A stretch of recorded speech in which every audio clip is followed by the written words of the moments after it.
കണ്ടിട്ടുണ്ടോ? ഒരു വലിയ വീലിന് മൂട്ടിൽ ഇങ്ങനെ കറങ്ങുന്ന ഒരു കൊച്ചു സാധനം കണ്ടിട്ടുണ്ടോ? അത് കറങ്ങുന്ന സമയത്ത് ഓൺ ചെയ്താൽ ഫ്രണ്ടിലത്തെ സാധനം ലൈറ്റ് തരും.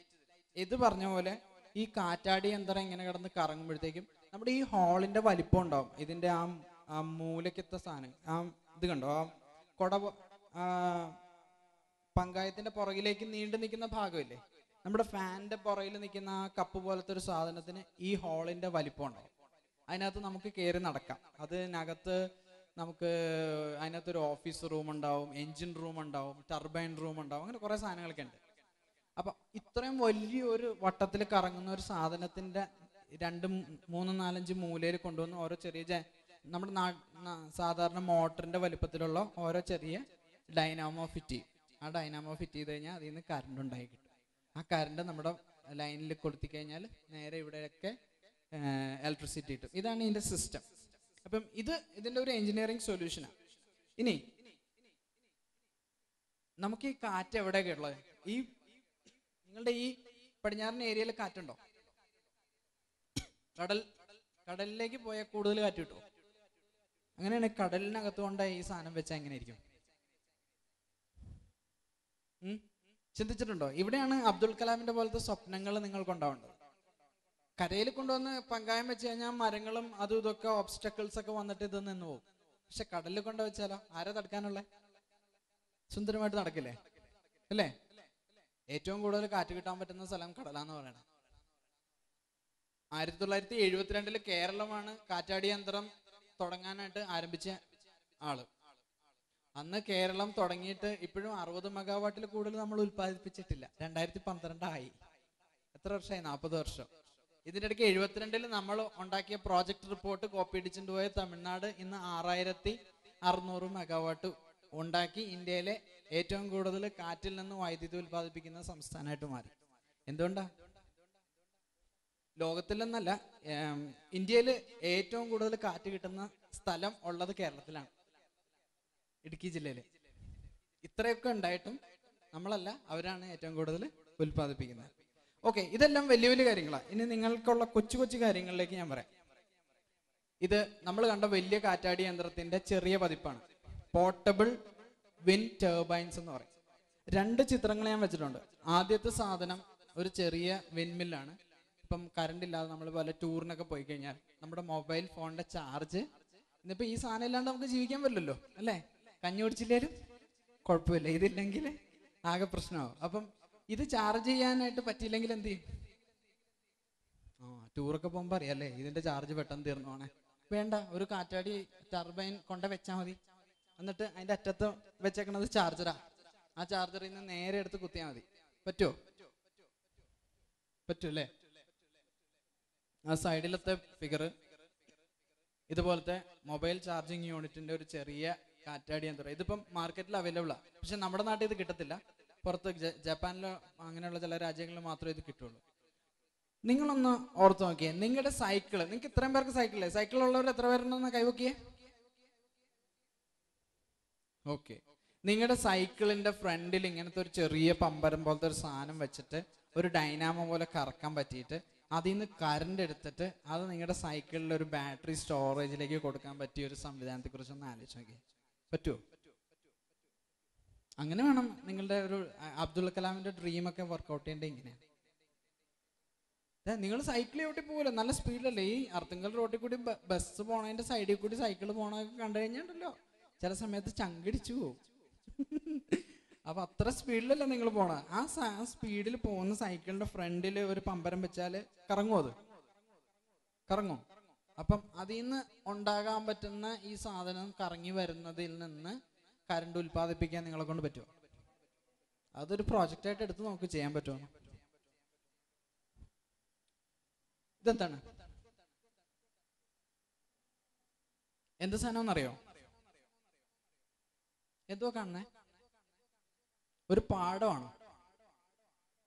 ഒരു പാടമാണ്. ഇത് അമേരിക്കയിലുള്ള ഒരു പാടമാണ്.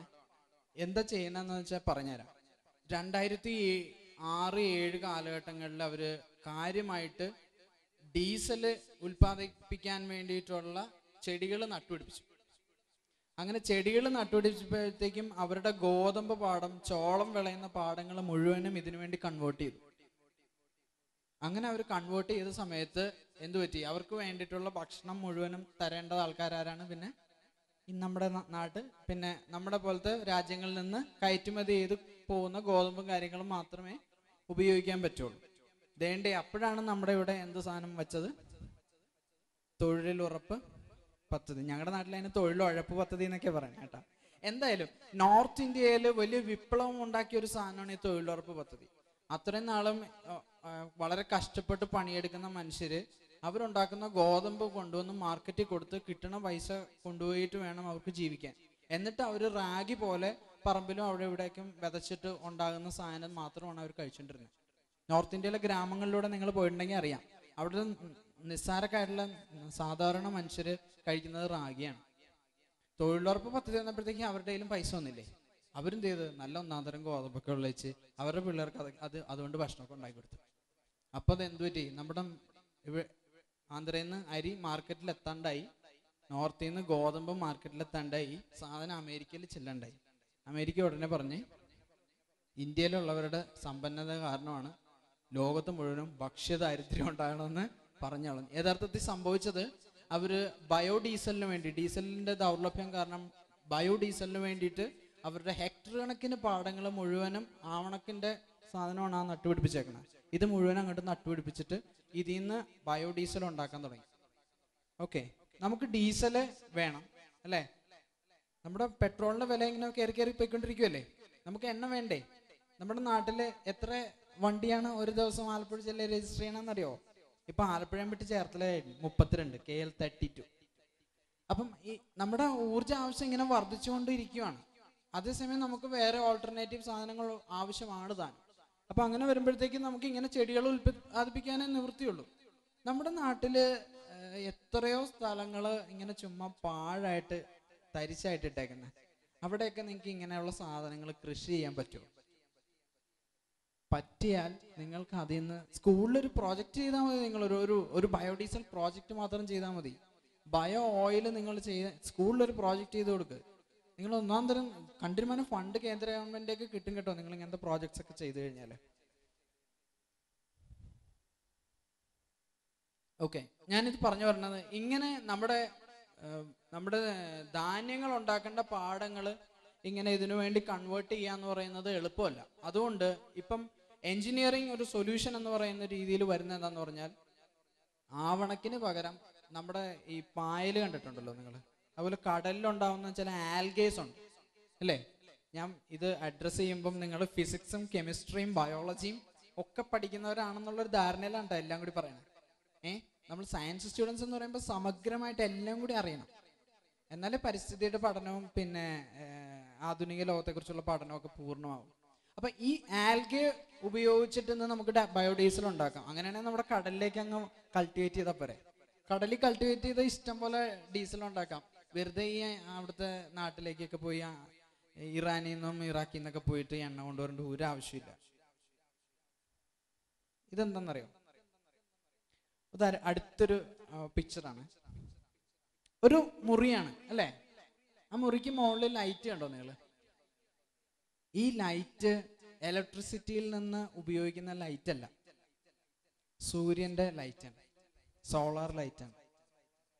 സോളാർ ലൈറ്റ് എങ്ങനെയാണ് ഉപയോഗിക്കണമെന്നല്ലേ? ഫൈബർ പൈപ്പ് കണ്ടിട്ടുണ്ടോ? ഇതിലെ റോഡിന്റെ സൈഡിൽ കൂടിയൊക്കെ ഇട്ട് പോകുന്ന ഫൈബർ ഓപ്റ്റിക്സിനെ കുറിച്ചൊക്കെ നിങ്ങൾ പഠിക്കണ്ടാവല്ലോ. അങ്ങനെ ഫൈബർ പൈപ്പാണ്. ഇപ്പം ഒരു 5 നില കെട്ടിടമുണ്ട്. ഓക്കെ, മേളിലത്തെ കെട്ടിടത്തിൽ മാത്രമല്ലേ പകൽ സമയത്ത് കിട്ടുള്ളൂ വെളിച്ചം അല്ലേ? ഏറ്റവും അടിയിൽ വരെ അത്രയും വെളിച്ചം കിട്ടുമോ? ഇല്ല. അവരെന്ത് ചെയ്യുമെന്നറിയോ? ഒരു പൈപ്പ് ഇടും, സാധാരണ പൈപ്പ്. മുകളിൽ നിന്ന് കോൺക്രീറ്റ് ഇടുമ്പോൾ തന്നെ വാർക്കുന്ന സമയത്ത് തന്നെ പൈപ്പ് ഇട്ടാ വാർക്കണം. എന്നിട്ട് മുകളിലത്തെ ലൈറ്റ്, അവിടെ മുകളിലൊരു ലെൻസിന്റെ കപ്പ് വയ്ക്കും. ആ സാധനം ഓരോ ഫ്ലോറിൽ വന്നിട്ട് ടാപ്പ് ചെയ്യും. ആ സൈഡിലുള്ള സാധനം നിങ്ങൾ കണ്ടിട്ടില്ലേ? നിങ്ങളുടെ വീട്ടിലൊക്കെ ഇങ്ങനെ ഡെക്കറേറ്റ് ചെയ്യുന്ന ഒരു റൗണ്ട് ഉള്ള സാധനം കണ്ടിട്ടില്ലേ? അതുപോലെ തന്നെ. അപ്പം ഇപ്പുറത്തത് ഏതാണ്ട് അതുപോലത്തെ ഒരു സാധനം തന്നെയാണ്. പക്ഷെ അത് ഒരു ഹോട്ടലിലൊക്കെ നിങ്ങൾ ഇങ്ങനെ വലിയ അലങ്കാരമായിട്ടുള്ള ലൈറ്റുകൾ കണ്ടിട്ടില്ലേ? ഒരൊറ്റ ഇലക്ട്രിസിറ്റി യൂസേജ് ഇത് സാധനത്തിനകത്ത് വരുന്നില്ല. ഫൈബർ ലൈൻസ് ആണ് പോകുന്നത്. ഇത് അതിൻ്റെ ഒരു മാതൃകയാണ്. കെട്ടിടത്തിന്റെ മുകളിൽ വരുന്ന ലൈറ്റിനെ പൈപ്പ് വഴി ഓരോ റൂമിലേക്ക് എടുക്കും. എന്നിട്ട് ഓരോ റൂമിന്റെ അറ്റത്ത് ഫൈബറിന് എൻഡിൽ വന്നിട്ട് വേറൊരു ലെൻസ് വെച്ച് കൊടുത്താൽ മതി.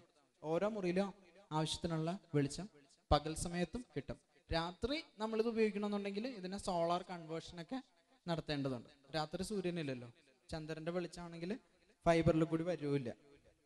Okay okay. ഇനി നമ്മുടെ നാട്ടിലുള്ള ലോക്കൽ എക്സാമ്പിൾസ് ഇല്ലേ? ബയോഗ്യാസ് പ്ലാന്റ് ഉള്ളവർ എത്ര പേരുണ്ട് വീട്ടില്? ബയോഗ്യാസ് പ്ലാന്റ് കണ്ടിട്ടില്ലേ നിങ്ങൾ? ബയോഗ്യാസ് പ്ലാന്റ് ഇല്ല? ഇങ്ങനെ പച്ചക്കറി വേസ്റ്റ് ഒക്കെ കൊണ്ട ഒരു സാധനത്തിനകത്ത് ഇട്ട് കഴിഞ്ഞാല്, കുഴലിൽ കൂടി ഇട്ട് കഴിഞ്ഞാല് അത് ഇങ്ങനെ വരുന്ന സാധനം കണ്ടിട്ടേ ഇല്ല? ഇല്ലേ? ഇല്ല. ചേട്ടാ എന്നാ കാണിക്കണമല്ലോ നിങ്ങള്.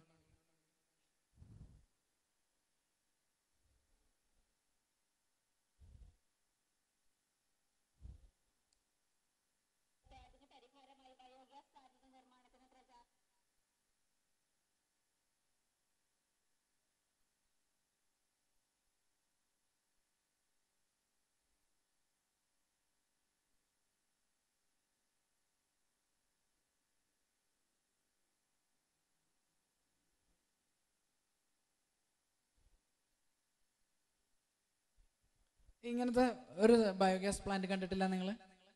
ഇത് ഈ സൈഡിൽ കൂടി പച്ചക്കറി വേസ്റ്റ്, വീട്ടിലുണ്ടാക്കുന്ന സാധനങ്ങളുടെ വേസ്റ്റ്, ബാക്കി വരുന്ന കഞ്ഞിവെള്ളം ഇപ്പം ആരും കുടിക്കണില്ലല്ലോ അല്ലേ? കുടിക്കുമോ നിങ്ങൾ കഞ്ഞിവെള്ളം? അല്ല, ഞങ്ങളൊക്കെ കഞ്ഞിവെള്ളം കുടിച്ച് വളർന്ന കേട്ടാ. അപ്പം ആ സാധനമൊക്കെ കൊണ്ടുവന്ന് അതിനകത്ത് ഇടുക, അതും ഒഴുകി അപ്പുറത്ത് വന്നിട്ട് അതിങ്ങനെ ഉണ്ടാക്കിയിട്ട് ഗ്യാസ് ഉണ്ടാക്കിയിട്ട് ആ സാധനം എടുത്തിട്ട് നമ്മൾ വീട്ടിൽ കൊണ്ട് ഇതുണ്ട്. ആ ചേച്ചി ഇടുന്ന കാണിക്കാം നിങ്ങൾ. അതിനകത്ത് ആ വേസ്റ്റ് ഇട്ടിട്ട് അടച്ചു വെച്ച് കഴിഞ്ഞാൽ ഒരു ദിവസത്തെ നിങ്ങളുടെ പച്ചക്കറി അരിഞ്ഞതിൻ്റെയും ബാക്കിയുള്ളതിൻ്റെ ഒക്കെ വേസ്റ്റ് കൊണ്ടിട്ട് നിങ്ങൾക്ക് ഒരു ദിവസം 1 മണിക്കൂറോളം പാചകവാതകത്തിനുള്ള ഗ്യാസ് കിട്ടും. ഇത് പിള്ളേർ ചെയ്യുന്ന പ്രോജക്റ്റ് ആട്ടോ. ചില സ്കൂളിൽ പിള്ളേർ തന്നെ ചെയ്തിട്ടുണ്ട് ഈ സാധനം. പിള്ളേരുണ്ടാക്കിയ ബയോഗ്യാസ് പ്ലാന്റുകളുണ്ട്. ഇത് ഞങ്ങൾ അങ്ങനത്തെ ചില പ്രോജക്ട്സിലേക്ക് പോവാണ്. ഓക്കെ, ഞാനപ്പം ഇത് നിർത്തുകയാണ് കേട്ടോ. അപ്പം നിങ്ങളൊക്കെ ഇതൊക്കെ ഒന്ന് കാണിക്കുക എന്നുള്ളൊരു ഉദ്ദേശം മാത്രമേ ഉള്ളേ.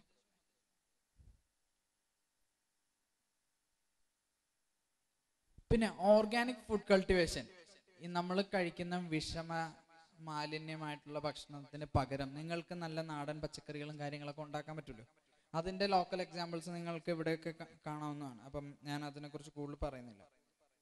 ചില മാത്തമാറ്റിക്കൽ എക്സ്പെരിമെന്റ്സ് ഉണ്ട്. അതിലേക്ക് പോകുന്നതിന് മുമ്പ് ഞാൻ വേറെ 1-2 കാര്യങ്ങളും കൂടി പറയാം.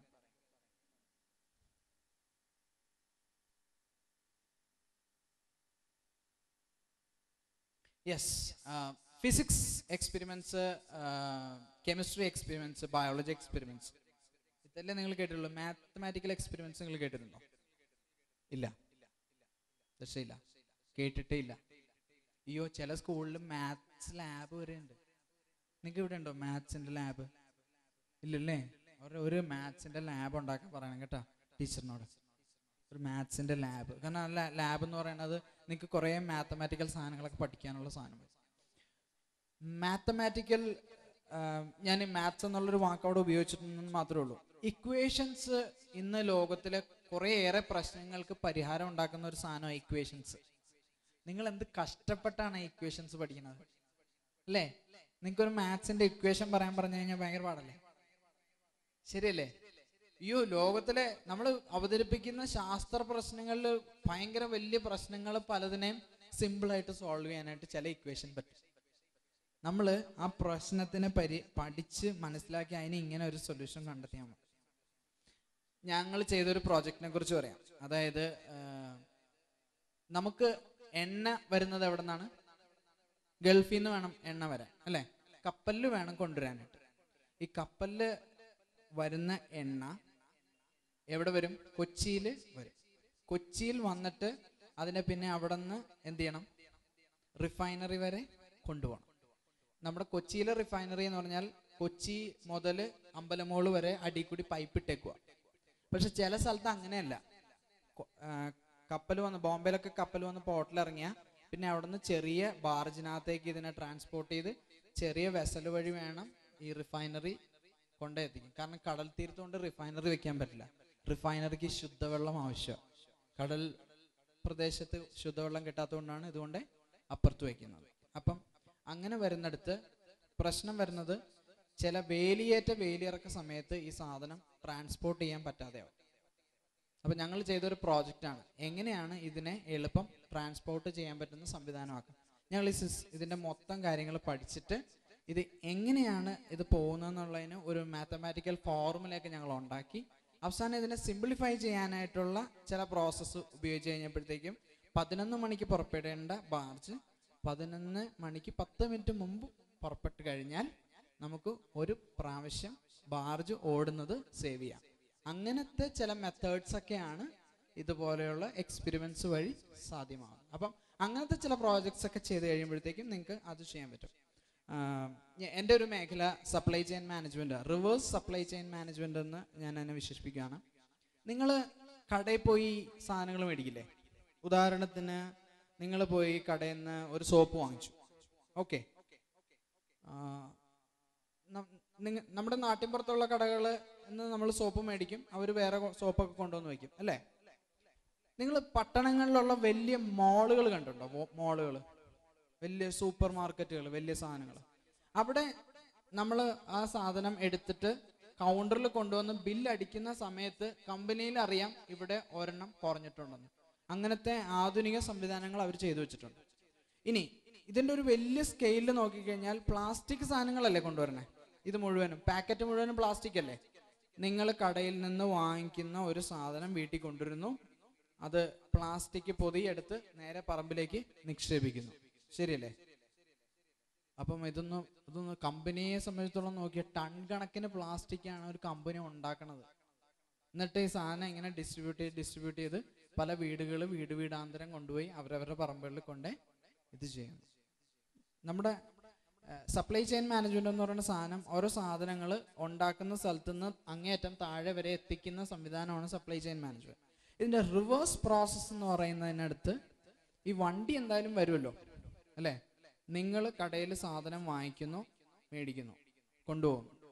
നിങ്ങളുടെ കടയിൽ നിന്ന് നിങ്ങൾ വാങ്ങിച്ചേക്കുന്ന പ്ലാസ്റ്റിക് മാലിന്യങ്ങളെല്ലാം, വേസ്റ്റ് എല്ലാം അടുത്ത പ്രാവശ്യം നിങ്ങൾ കടയിൽ പോയി സാധനം വാങ്ങിക്കുമ്പോൾ അവിടെ കൊടുക്കുന്നു. ഓക്കെ, കമ്പനിയുടെ വണ്ടി വരുമ്പോഴത്തേക്കും കടക്കാരെന്ത് ചെയ്യും? കമ്പനിയുടെ വണ്ടിയിലേക്ക് കൊടുക്കും. കമ്പനിയുടെ വണ്ടി എന്ത് ചെയ്യും? അത് ഗോഡൗണിൽ കൊണ്ടുപോകും. ഗോഡൗണിൽ നിന്ന് ഇത് മുഴുവൻ ശേഖരിച്ച് തിരിച്ച് കമ്പനിയിൽ ചെല്ലും. ഇത് ഇങ്ങനെ ഉണ്ടാക്കുമ്പോൾ ഉള്ള ഒരു ഗുണം എന്താണെന്ന് വെച്ചാൽ ഇതിനെ നമുക്ക് റീസൈക്കിൾ ചെയ്യാൻ പറ്റാത്തത് അവർക്ക് റീസൈക്കിൾ ചെയ്യാൻ പറ്റും. നോക്കിയ കമ്പനി ഉപയോഗിക്കുന്ന ഒരു മാർഗം ഞാൻ കാണിച്ചു തരാം.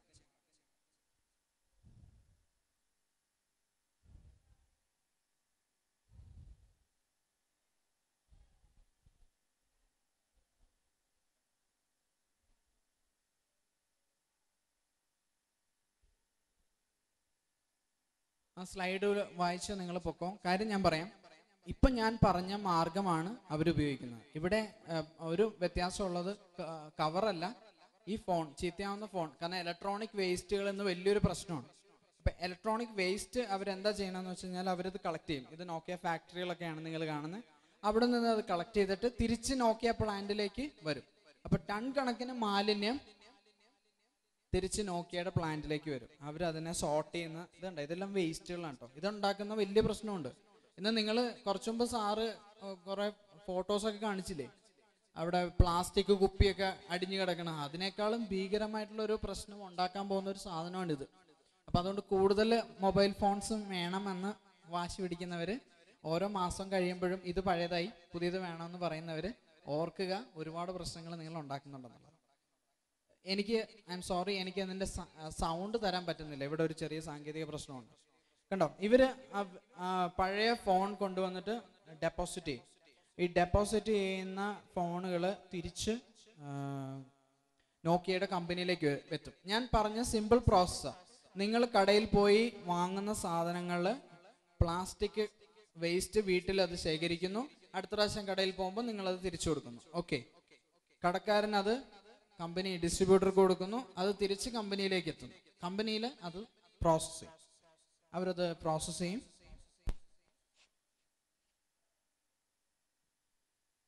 ബാറ്ററിയും എല്ലാ സാധനവും സെപ്പറേറ്റ് ചെയ്യും. കിലോ കണക്കിന് സ്വർണമാണ് അവരിതിനകത്ത് നിന്ന് എക്സ്ട്രാക്ട് ചെയ്യണം. കിലോ കണക്കിന് വേസ്റ്റിൽ നിന്നേ. കാരണം ഇതിന്റെ സർക്യൂട്ട് ബോർഡ് കണ്ടിട്ടുണ്ടോ നിങ്ങൾ? ഈ ഇലക്ട്രോണിക് സർക്യൂട്ട് ബോർഡ് കണ്ടിട്ടില്ലേ, PCBs? അതിനകത്ത് സ്വർണ്ണമുണ്ട്, അങ്ങനെ പലതരം മെറ്റൽസ് ഉണ്ട്. അത് അവർക്ക് എക്സ്ട്രാക്ട് ചെയ്യാൻ പറ്റും. ഈ വേസ്റ്റ് സാധനങ്ങൾ വരുന്നു, കമ്പനിയിൽ തിരിച്ചു വരുന്നു, അതവർ പ്രോസസ്സ് ചെയ്യുന്നു, ഇടിച്ച് പൊടിച്ച് പ്ലാസ്റ്റിക് വേറെ. ഇന്ന് നിങ്ങൾ വാങ്ങിക്കുന്ന ഫോൺ 60% അവർ മെറ്റീരിയൽസ് പുതിയത് ഉണ്ടാക്കുന്നതിന് പകരം അവർക്ക് ഈ വേസ്റ്റിൽ നിന്ന് തന്നെ മെറ്റീരിയൽസ് ഉപയോഗിക്കാം. അതായത് പുതിയതായിട്ട് അവർ സ്വർണം പോലെയുള്ള ലോഹങ്ങൾ കണ്ടെത്തേണ്ട ആവശ്യം വരുന്നില്ല. മനസ്സിലായോ? ഇതാണ് അതിൻ്റെ ഒരു പ്രോസസ്സ്. ഈ വേസ്റ്റുകൾ അവർ സെപ്പറേറ്റ് ശേഖരിച്ചിട്ട് ഇത് റീസൈക്ലിംഗ് സൊല്യൂഷൻ എന്ന് പറയും. ഇതാണ് ഞങ്ങളുടെ ഒരു ഫോക്കസ് ഏരിയ വരുന്നത്, ഇവിടെയാണ്, റിവേഴ്സ് സപ്ലൈ ചെയിൻ മാനേജ്മെന്റ്. പക്ഷെ ഇത് ഈ സപ്ലൈ ചെയിൻ മാനേജ്മെന്റ് എന്ന് പറയുന്ന സാധനം മുഴുവനും കംപ്ലീറ്റ് മാത്തമാറ്റിക്കൽ ഇക്വേഷന്റെ പുറത്താട്ടോ പോകുന്നത്. മാത്തമാറ്റിക്സ് ആണ് നമ്മൾ പുതിയ ഇക്വേഷൻസ് ഉണ്ടാക്കുക ഒരു പ്രശ്ന പരിഹാരത്തിന് വേണ്ടിയിട്ട്.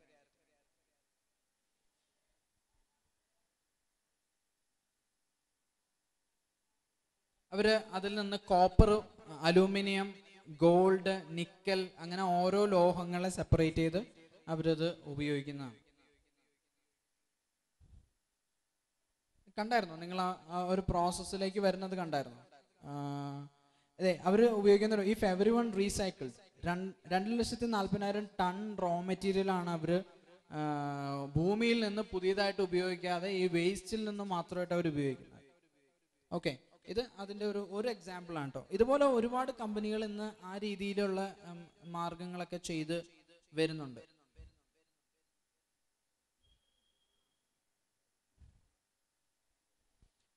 അതാണ് ഒരു reverse supply chain management side. ഇതെല്ലാം സംഭവിക്കുന്നത് എങ്ങനെയാണെന്ന് അറിയോ? നിങ്ങളുടെ ഒരു കൗതുകത്തിൽ നിന്ന്, നിങ്ങളുടെ ഒരു ക്യൂരിയോസിറ്റിയിൽ നിന്ന് മാത്രമേ ഈ ഒരു കാര്യങ്ങൾ വർക്കൗട്ട് ചെയ്യാൻ പറ്റുള്ളൂ.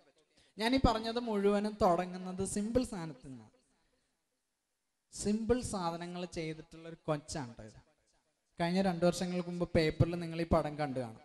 ഓക്കെ, ഇവള് നിങ്ങളെപ്പോലത്തെ ഒരു കൊച്ചാണ്, മലപ്പുറം ജില്ലയിലെ നിന്ന് വരുന്ന ഒരു പെൺകുട്ടി. ഇപ്പുറത്തിരിക്കുന്ന പടമാണ് ആദ്യമായിട്ട് അവൾ ഉണ്ടാക്കിയ ഒരു വാഷിംഗ് മെഷീൻ, ഈ സൈഡിൽ.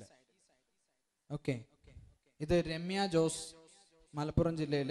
അപ്പന് ക്യാൻസറായിട്ട് ആശുപത്രിയിലായി, അമ്മയും കിടപ്പിലായപ്പോഴത്തേക്കും ഇവർ ഇരട്ട കുട്ടികളാണ്. ഇവരുടെ വീട്ടിലെ കാര്യങ്ങൾ ചെയ്യാൻ നല്ല 1ാം തരത്തിൽ പഠിച്ചുകൊണ്ടിരുന്ന കൊച്ചാ, നല്ല ഫസ്റ്റ് റാങ്ക് ആയിരുന്നു ക്ലാസ്സിൽ. അപ്പം പഠിത്തവും വീട്ടിലെ കാര്യങ്ങളും കൂടി ഒരുമിച്ച് കൊണ്ടുപോകാൻ പറ്റാതെ വന്നപ്പോഴത്തേക്കും അതിനൊരു മറുപടി കണ്ടുപിടിച്ചതാണ്. പെട്ടെന്ന് വാഷിംഗ് മെഷീൻ മേടിക്കാനുള്ള കാശില്ല, അപ്പനും അമ്മയും ആശുപത്രി കിടക്കുമല്ലേ, എന്ത് ചെയ്യും? ഉണ്ടാക്കി വെച്ച ഒരു സൊല്യൂഷനാണ് ആ ഒരു പെട്ടിയുടെ അകത്ത് വാഷിംഗ് മെഷീൻ്റെ കമ്പി വലയൊക്കെ വെച്ചിട്ട് സൈക്കിളിൽ ഓടുന്ന പോലെ ചവിട്ടിയാൽ 20 മിനിറ്റ് കൊണ്ട് തുണി മുഴുവനും അലക്കിത്തീരും. അവളുടെ ആ സാധനത്തിന്, അവളുടെ ആ പ്രോജക്റ്റിന് ഇന്ത്യ ഗവൺമെൻറ് വളരെ 1ാം തരത്തിലുള്ള പ്രൈസ് കൊടുത്തത്. കഴിഞ്ഞതിൻ്റെ മുന്നത്തെ വർഷത്തെ കുറച്ചു മുമ്പ് നമ്മൾ കണ്ട അബ്ദുൽ കലാമിൻ്റെ പേരിലുള്ള ശാസ്ത്ര പ്രതിഭയ്ക്കുള്ള, കുട്ടികളുടെ ഏറ്റവും മികച്ച ശാസ്ത്ര പ്രതിഭയ്ക്കുള്ള അവാർഡ് കിട്ടിയത് രമ്യക്കാണ്. രമ്യയുടെ ഇപ്പോഴത്തെ, അതായത് ഇപ്പൊ ആദ്യം ഉണ്ടാക്കിയ മോഡൽ കഴിഞ്ഞിട്ട് പുതിയ സാധനം കണ്ടോ? ഇനിയിപ്പോൾ ആ സാധനം മാർക്കറ്റിൽ പുറത്തേക്ക് വരും. ഇപ്പം നമ്മുടെ ചേട്ടന്മാരും ചേച്ചിമാരും ഇങ്ങനെ എക്സർസൈസ് സൈക്കിൾ കണ്ടിട്ടില്ലേ ഇങ്ങനെ വെച്ചേക്കണേ? ഇനിയിപ്പം മാർക്കറ്റിൽ ഈ സാധനം ആയിരിക്കും വരാൻ പോണേ. ഓക്കെ, എന്തോരം ഒരു വ്യത്യാസം ഉണ്ടാക്കിയെന്ന്. നിങ്ങളെ പോലത്തെ ഒരു കൊച്ചാള്. അപ്പം അങ്ങനത്തെ ക്യൂരിയോസിറ്റിയാണ് നിങ്ങളുടെ ഒരു ശാസ്ത്ര വിദ്യാർത്ഥിയുടെ ഒരു ക്യൂരിയോസിറ്റി ഉണ്ടാവണ്ടേ. ഇപ്പൊ ഉണ്ടാക്കിയേക്കുന്നത് ഒരു 1ാം തരം കമ്പനിയുടെ മോഡലിലുള്ള ഒരു വാഷിംഗ് മെഷീനാണ്. ഓക്കെ, ഞാൻ അവസാനിപ്പിക്കുന്നതിന് മുമ്പ് നമ്മൾക്ക് ഒരുമിച്ച് ഒരു നല്ല ഒരു ഭാരതത്തെ പണിതുയർത്താം. 4 മണിയായി, ഞാൻ 4 മണിക്ക് നിർത്താം എന്നാണ് പറഞ്ഞിരുന്നത്. നിങ്ങൾക്ക് ആഗ്രഹമുണ്ടെങ്കിൽ ഒരു 2-3 കൗതുക വീഡിയോസ് കൂടി കാണിക്കാം. വേണോ? വേണം? ഓക്കെ, ഞാൻ അവസാനിപ്പിക്കുന്ന സ്ലൈഡ് ഇതാണ് കേട്ടോ.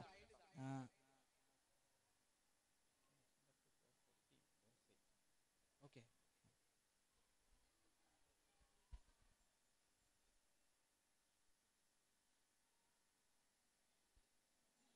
എനിക്ക് സൗണ്ട് കേൾപ്പിക്കാൻ പറ്റില്ലല്ലോ പിള്ളേരെ. ഞാൻ ഇത് പറയുമ്പോഴേ നമ്മൾ സിമ്പിളായിട്ട് കാണുന്ന, നിസ്സാരമെന്ന് കാണുന്ന ചില സാധനങ്ങൾക്ക് വളരെ പ്രധാനപ്പെട്ട ഒരു ഇമ്പാക്റ്റ് ഉണ്ട്. അത് കാണിച്ചു തരാം. നിങ്ങൾ ഗൈറോസ്കോപ്പ് എന്ന് പറയുന്ന ഒരു സാധനം കണ്ടിട്ടുണ്ടോ? ഗൈറോസ്കോപ്പ്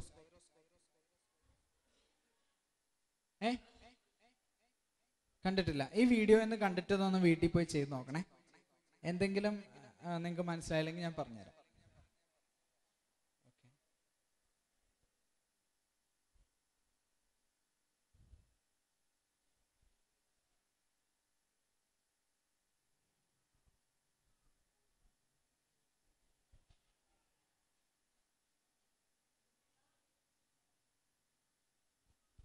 സൗണ്ട് ഞാൻ മലയാളത്തിൽ പറഞ്ഞുതരാം, അതായിരിക്കും നല്ലത്. അദ്ദേഹം ഒരു സൈക്കിളിന്റെ ടയർ നിങ്ങൾക്ക് ഇവിടെ പരിചയമാണല്ലോ. നിങ്ങൾ ഉരുട്ടിക്കൊണ്ട് നടക്കണം. ഇപ്പോഴത്തെ പിള്ളേരെ ഉരുട്ടില്ലെന്ന് വിചാരിക്കണം. ഉണ്ടോ? ഉരുട്ടി കളിക്കാറുണ്ടോ ഇങ്ങനെ? ഉണ്ട്. അതേ സൈക്കിൾ ടയർ, ഇത്രേ ഉള്ളൂ. മോളില് 2 കയർ ഇങ്ങനെ കെട്ടി വെച്ചിരിക്കുക. ആ 2 കയറില് ആയിട്ട് ഈ സൈക്കിള്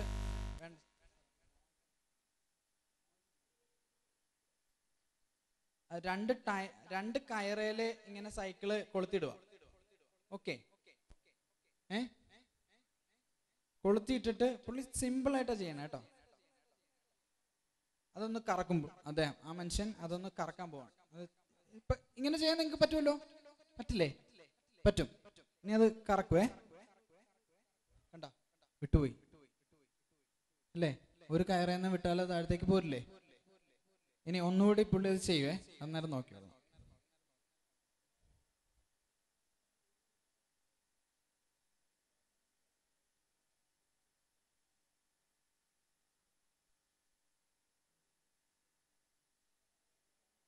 കേട്ടാ? ഇപ്പം വളരെ സ്പീഡിൽ കറങ്ങുന്നു. ഇനി അതിന്റെ ഒരു കയറിനെ ഒന്ന് പൊട്ടിച്ചു നോക്കൂ പുള്ളി.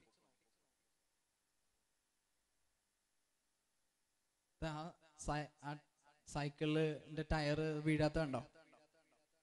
അത് വീഴേണ്ടതല്ലേ? നിങ്ങൾക്ക് എന്ത് തോന്നുന്നു? അത് വീഴോ വീഴില്ലേ? വീഴുമോ വീഴില്ലയോ? പക്ഷെ അത് വീഴാതെ കറങ്ങുന്ന കണ്ടോ? ഇങ്ങനത്തെ ഒരു എക്സ്പെരിമെന്റ് നിങ്ങൾക്ക് വീട്ടിൽ കൊണ്ട് ചെയ്യാൻ പറ്റുമോ? ഇതിന്റെ ഒരു പ്രിൻസിപ്പിളാണ്. ഇത് ആംഗുലർ മൊമെന്റം എന്ന് പറയുന്ന ഒരു ഡൈനാമിക്സിന്റെ ഒരു ഭാഗമായിട്ടുള്ള ഒരു സാധനമാണ്. നിങ്ങളുടെ ഫിസിക്സ് ടീച്ചേഴ്സിനോട് ഒന്ന് ചോദിച്ചു നോക്കിയാൽ ഇത് അറിയാൻ പറ്റും. ഈ പ്രിൻസിപ്പിൾ, ഈ തത്വമാണ് ഗൈറോസ്കോപ്പ് എന്ന് പറയുന്ന ഒരു ചെറിയ ഇൻസ്ട്രുമെന്റ് ഉണ്ടാക്കാൻ വേണ്ടി ഉപയോഗിച്ചിരിക്കുന്നത്. ഈ ഗൈറോസ്കോപ്പ് എന്ന് പറയുന്ന ഇൻസ്ട്രുമെന്റ് ഉള്ളത് കൊണ്ടാണ് വിമാനത്തിനകത്തൂടെ പോകുമ്പോഴില്ലേ അതിങ്ങനെ ചരിയുന്നുണ്ടോ ഇല്ലയോ എന്ന് സെൻസ് ചെയ്യാൻ പറ്റുന്നു. അപ്പം ഒരു നിസ്സാരപ്പെട്ട ഒരു നമ്മുടെ ഒബ്സർവേഷൻ ഏത് ലെവൽ വരെയാ ശാസ്ത്രത്തിന് കൊണ്ടുപോകാൻ പറ്റുന്നത്? നിസ്സാരമായിട്ടുള്ള ഒരു ഒബ്സർവേഷൻ അത് അല്ലേ? ഇത് എന്തുകൊണ്ട് വീണില്ല? ആ വീഴാത്ത തത്വത്തെ അവരത് എക്സ്പ്ലെയിൻ ചെയ്യുക. ഓക്കെ, ഞാൻ ആ ഗൈറോസ്കോപ്പിന്റെ ആദ്യത്തെ ഡീറ്റെയിൽസിലേക്ക്, ഗൈറോസ്കോപ്പിന്റെ വേറൊരു വീഡിയോ കൂടി കാണിച്ചു.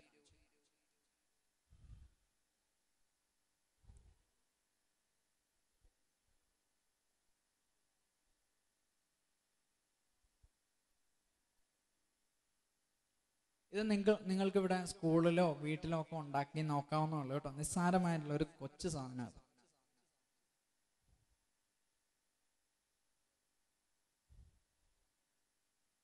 അതായത് ഒരു വീല് അതിനെ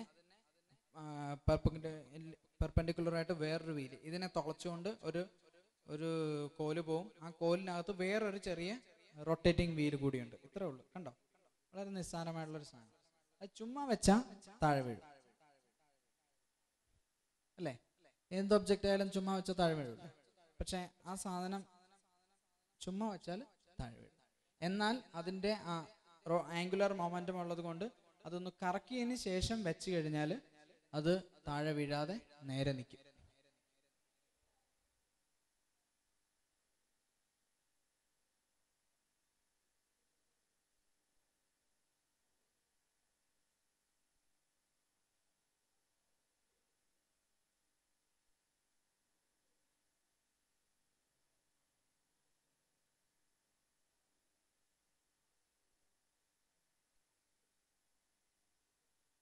കണ്ടോ? വീഴാത്ത കണ്ടോ? അത് വീഴില്ല. ഒന്ന് പരീക്ഷിച്ച് നോക്കിയോ? അത് വീഴില്ല. അത് പക്ഷെ അതിന്റെ കറക്കം നിൽക്കുമ്പം ഓട്ടോമാറ്റിക്കലി അത് വീഴും. ഇനി ഗൈറോസ്കോപ്പ് തന്നെ കറക്കിയിട്ട് അവിടെ വെച്ച് നോക്കി, അത് വീഴാതെ നിന്ന് കറങ്ങണുണ്ടോ? എങ്ങനെയുണ്ട്? നല്ല ഐഡിയ അല്ലേ? ഇതൊന്നും നിങ്ങൾക്ക് വീട്ടിൽ പോയി പരീക്ഷിച്ച് നോക്കാൻ പറ്റുമോ? ഡൺ. എത്ര പേര് പരീക്ഷിച്ച് നോക്കും? ആകെ 2-3 പേരെ പരീക്ഷിച്ച് നോക്കുള്ളൂ അല്ലേ? ആശോ, കണ്ടോ? അതെ, സർക്കസ് കളിക്കാരനെ പോലെ നമുക്ക് ഈ പരിപാടി നടത്താം. കണ്ടോ? നിങ്ങൾക്ക് ഇവിടെ സ്കൂളിലൊക്കെ കൊണ്ടുവന്ന് എക്സിബിറ്റ് ചെയ്ത് കഴിഞ്ഞാൽ പിള്ളേരൊക്കെ അത്ഭുതം കുറും. ഇതെന്ത് മാജിക് എന്നോ. ആരോടും അതിന്റെ സൂത്രപ്പണി എന്താന്ന് പറഞ്ഞു കൊടുക്കരുത് കേട്ടാ. ഇന്നിവിടെ വരാത്ത പിള്ളേരെയൊക്കെ കാണിച്ചു കൊടുക്കാനായിട്ട് നിങ്ങൾക്ക് നല്ലൊരു ഐഡിയ ആണ്. കണ്ടോ? നൂലിട്ട് ഇത് തന്നെയാണ് നേരത്തെ നമ്മൾ ആ ചേട്ടായി സൈക്കിൾ ടയർ ഇട്ട് കറക്കിയപ്പോഴത്തേക്കും കണ്ടത്. മനസ്സിലായോ? ഇനി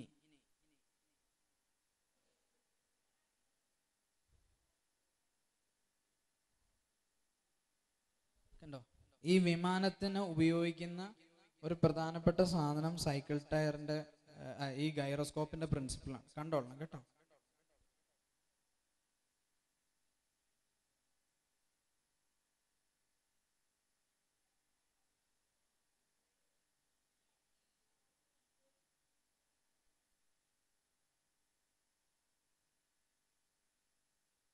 കണ്ടോ?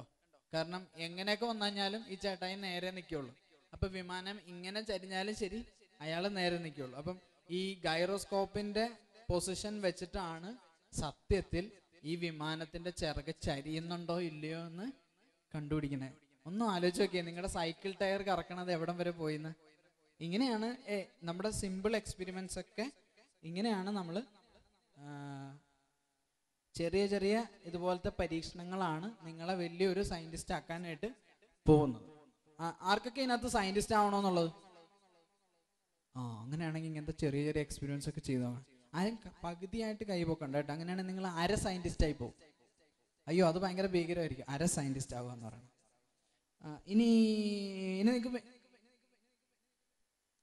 ഇനി വേറൊരു വീഡിയോ കൂടി ഞാൻ കാണിച്ചു തരാം. ഇതൊരു മാജിക് ആണ് കേട്ടോ, പക്ഷെ ഇതൊരു സയൻസാ. ഒരാളൊരു കുപ്പിയുടെ അകത്ത് ഇച്ചിരി വെള്ളം എടുത്ത് വെച്ചിട്ടുണ്ട്.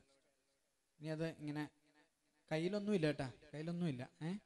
കമത്തി വെച്ചിട്ട് വിരലിങ്ങനെ പതുക്കെ മാറ്റി കഴിയുമ്പോഴത്തേക്കും ഇതേ വെള്ളം പോകുന്നില്ല. വെള്ളം എന്തുകൊണ്ടാണ് അത് ഒഴുകാതെ നിൽക്കണേ? ഉണ്ടോ? ക്യൂരിയോസിറ്റി ഉണ്ടോ വെള്ളം ഒഴുകാത്തത്? ഇതേ ഒരു ഈർക്കിലിക്കമ്പ് അതുവഴി കയറ്റി വിട്ടിട്ട് ആ ഈർക്കിലിക്കമ്പ് കുപ്പിയുടെ അകത്തോടി മോളിപ്പോയി. കണ്ടോ? കാണാൻ പറ്റുന്നുണ്ടോ നിങ്ങക്ക്? യെസ്, കണ്ടോ? അപ്പൊ വെള്ളം അടിയിൽ മുട്ടാൻ പറ്റുന്ന ഒരു സംഭവം. പക്ഷെ വെള്ളം മാത്രം ഇങ്ങനെ താഴത്തേക്ക് വരുന്നില്ല. എന്തുകൊണ്ടായിരിക്കും അത്? ഇതൊന്നും വീട്ടിൽ ഒന്ന് പരീക്ഷിച്ച് നോക്കട്ടെ. ഇതൊക്കെ നിങ്ങൾക്ക് വീട്ടിൽ ചെയ്യാൻ പറ്റുന്ന, ഞാൻ എൻ്റെ കയ്യിൽ ഒരുപാട് വീഡിയോസ് ഉണ്ടായിരുന്നെങ്കിലും നിങ്ങൾക്ക് വീട്ടിൽ ചെയ്യാൻ പറ്റുന്ന സാധനങ്ങളെ ഇവിടെ കൊണ്ടുവന്നിട്ട് കാര്യമുള്ളൂ. അപ്പോൾ ഞാൻ അങ്ങനത്തെ ചില വീഡിയോസ് എടുത്തേക്കണം. ചരിച്ചു കഴിഞ്ഞാൽ പക്ഷെ സാധനം താഴെ വീഴും. Okay, so that is another experiment.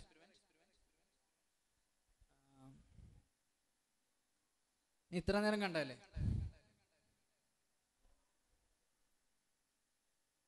ഇത് ഒരു സയന്റിസ്റ്റ് ആയിട്ടുള്ള ഒരു അച്ഛനും അയാളുടെ മകനും കൂടിയുള്ള സംഭാഷണങ്ങളാണ്. പക്ഷെ ഇതിന് വീഡിയോ, ഒരു മിനിറ്റ്.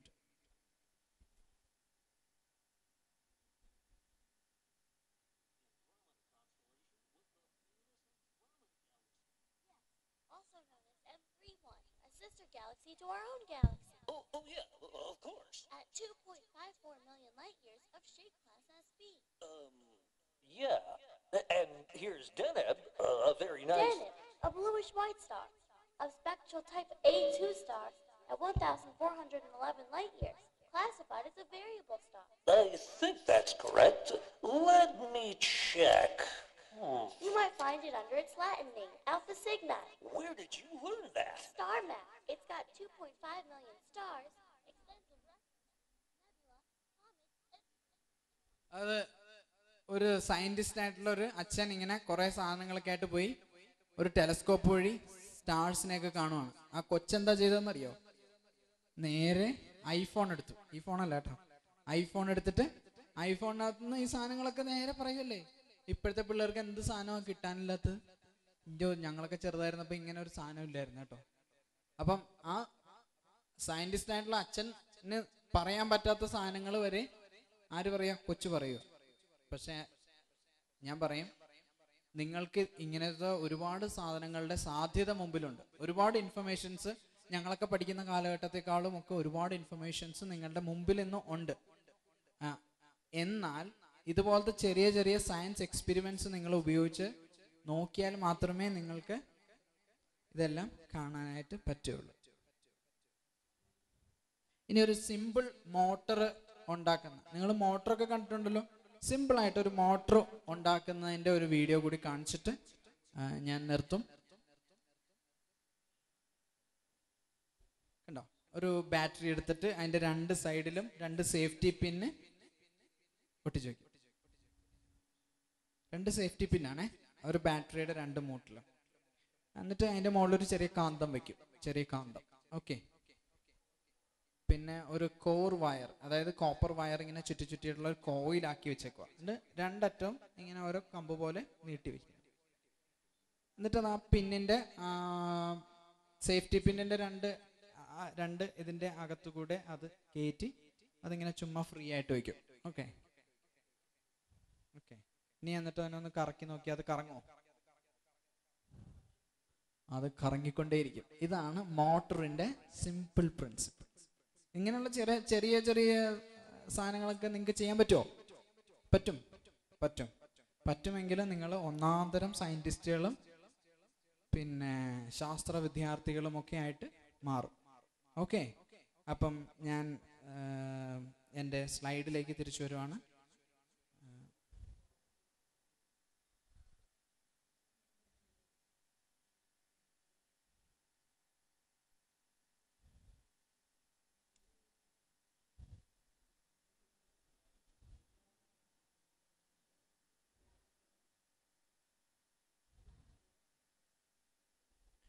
ഇതുപോലെ രമ്യയെ പോലത്തെ നല്ല പിള്ളേരായി, രമ്യയെ പോലെ നല്ല ചില എക്സ്പെരിമെന്റ്സ് ഒക്കെ നടത്താൻ നിങ്ങളുടെ മുമ്പിൽ വരുന്ന ചില പ്രശ്നങ്ങളൊക്കെ ആയിരിക്കും. നെസസിറ്റീസ് മദർ ഓഫ് ഇൻവെൻഷൻ എന്നൊക്കെ കേട്ടില്ലേ? നിങ്ങളുടെ മുമ്പിൽ വരുന്ന ചെറിയ പ്രോബ്ലം ഒക്കെ നിങ്ങളുടെ ഒരു സയൻസ് എക്സ്പെരിമെന്റ് ആക്കി മാറ്റുക. ഓക്കെ. നിങ്ങൾക്ക് കണക്കിലെ ചില പ്രശ്നങ്ങളൊക്കെ ഹോംവർക്ക് തരാറുണ്ടോ? അതെങ്ങനെയാണ് നിങ്ങൾ കാണുന്നത്? വിഷമത്തോടെയാണോ കാണുന്നത്? ഇനി മേലാൽ നിങ്ങൾ പ്രോബ്ലംസ്, നിങ്ങൾക്ക് ഹോംവർക്ക് കിട്ടുന്ന സാധനങ്ങളെല്ലാം ഇതുപോലത്തെ എക്സ്പെരിമെന്റ്സ് ആയിട്ട് നോക്കുക. നിങ്ങൾക്കറിയാമോ, നിങ്ങളുടെ മാത്സ് ടീച്ചർ തരുന്ന ഇക്വേഷൻസ് അത് നിങ്ങളൊന്ന് വരച്ചു നോക്കിക്കഴിഞ്ഞാൽ ചിലപ്പോൾ ഒരു സോഫയായിട്ട് മാറും, അല്ലെങ്കിൽ ഇതുപോലത്തെ ഒരു കസേരയായിട്ട് മാറും. ഈ കസേര, ഈ ബെഞ്ചിനെയും ഡെസ്കിനെയും ഓരോ ഇക്വേഷനിൽ നമുക്ക് കൊണ്ടുവരാൻ പറ്റും. അത് ഇന്ന് എൻ്റെ കയ്യിൽ ആ സാധനം ഇല്ലാതെ പോയി, ഇല്ലെങ്കിൽ നിങ്ങളെ ഞാൻ നേരിട്ടത് കാണിച്ചു തന്നെ എങ്ങനെ നിങ്ങളുടെ ഒരു ക്വാഡ്രാറ്റിക് ഇക്വേഷനെ ഒരു കസേരയാക്കി മാറ്റാം, ഒരു ബോളാക്കി മാറ്റാം. ചെറിയ അതിനകത്തുള്ള എക്സും വൈയും വാല്യൂ ഒക്കെ മാറ്റി കൊടുത്താൽ മതി.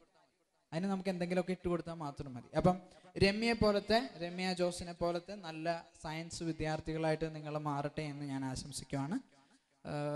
മാറുമോ? നിങ്ങൾ എനിക്കൊരു ഉറപ്പ് തന്നാൽ ഞാൻ ഇവിടെ വന്ന് നിന്ന് അതിന് എന്തെങ്കിലും ഗുണമുണ്ടാവും എന്ന് ഞാൻ വിചാരിക്കുകയാണ്. മാറുമോ? Thank you very much. So,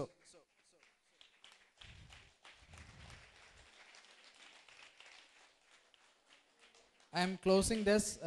Let us make this world a wonderful world.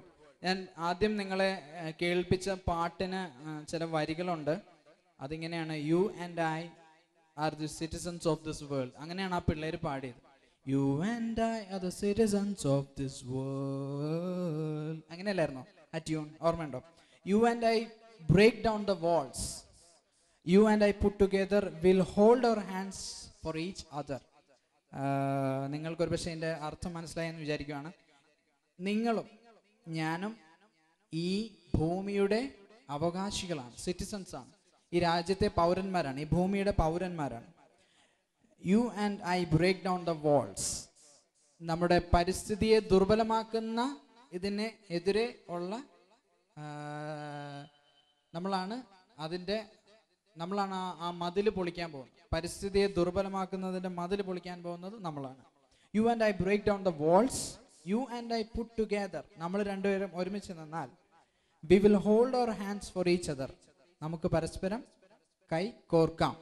കോർക്കാവോ? ഒന്ന് പരസ്പരം ഒന്ന് കൈ കോർത്ത് നോക്കിക്കേ. സൈഡിൽ ഇരിക്കുന്നവരുടെ കൈ ഒന്ന് കോർത്ത് ഒന്ന്, സൈഡിലിരിക്കുന്നവർ ഒന്ന് കൈ കോർത്ത് ഒന്ന് പറഞ്ഞേ. ഒന്ന് കൈ കോർത്തെന്ന് പറഞ്ഞേ. Yes, we will hold our hands for each other. നമ്മൾ കൈ കോർത്തിരിക്കുമ്പോഴത്തേക്ക് നമുക്ക് കുറച്ചും കൂടി കൂടുതൽ കാര്യങ്ങൾ ചെയ്യാൻ പറ്റുമെന്ന് തോന്നുന്നുണ്ടോ? ഓക്കെ, ഞാൻ ഇവിടെ വാങ്ങുന്നു. Thank you very much.